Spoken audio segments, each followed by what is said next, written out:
motorcycle club world could be a very, very dangerous and very, very brutal place. Right behind me, December 12, 2014, a member of the Ghost Riders Motorcycle Club, was in a sense executed by members of the Bandidos. On that night, right across the street, that bar used to be called the Gators Jam Inn, and it was hopping. There was a lot of people having a good time in that establishment. Now, you had 3 different motorcycle clubs that were in there that I'm assuming they all got along. You had members of the Winos crew, the Ghost Riders, and some members of the Cossacks. Now, of course, we know that name because that was the motorcycle club that was in Waco along with the Bandidos when they had that shootout, which in my opinion, more of a shootout with the police than anything. I might touch on that story again in a future video because in my opinion, I think there was some wrongdoing on law enforcement's side. So on that night, Ghost Rider member Geoffrey Brady was with his wife and his brothers. A Bandidos associate sees this bar and sees all of the bikes outside of it. Supposedly he makes a phone call to the president of the Fort Worth chapter of the Bandidos, and this man right here, he is that person. He is Howard Wayne Baker. Maybe about 20-30 minutes later, from what people say, at least 30 Bandidos come roaring in on their bikes. And there was a band playing at this bar, and one of the band members was putting some stuff together, and he hears like this thunderous, loud, like just a bunch of rumbling motorcycles. This guy immediately knew that there was trouble coming. Depending on if you want to believe the eyewitnesses in this story or not, through this door right here, a bunch of Bandidos just come right storming the place. Bang, boom, pow. A lot of these guys have chains with them, billy clubs, flashlights, and one of them is holding a gun.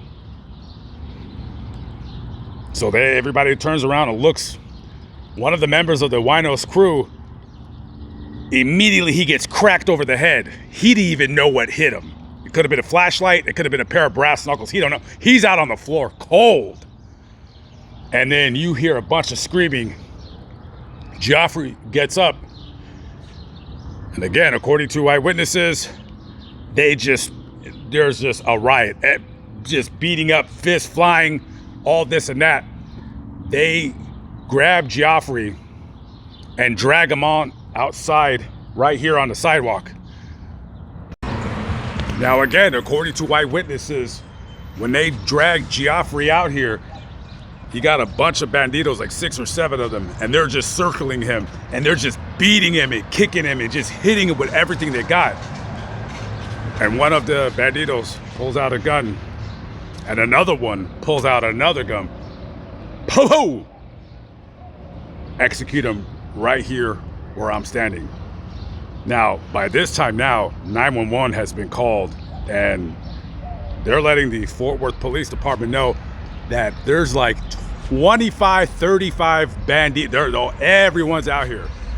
And they came out here as a show of force to let the Cossacks know, the Ghost Riders know, and the Winos, just to let everybody know this is Bandidos territory, and you're not going to come in here trying to do anything, have any kind of a club going on without paying your dues to the ones who started it all in Texas. Geoffrey Baker was rushed to the closest hospital in the area where he succumbed to his injuries.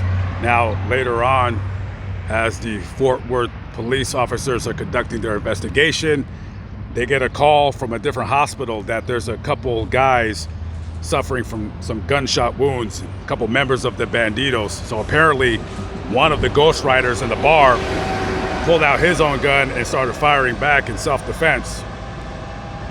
So later on, the president, Howard Wayne Baker, he would be arrested and charged with directing activities of a street gang and a charge of partaking in organized crime.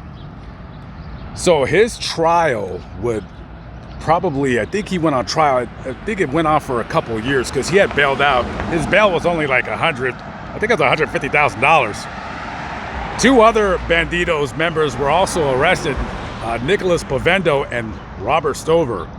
According to an eyewitness at the bar, Robert Stover was the one that went up to that Winos crew member and hit him with something. That's what they said. I'm just repeating what they said. I wasn't there. Now, of course, Mr. Stover, said that he was innocent. He didn't do anything wrong. He's a family man. He has a job.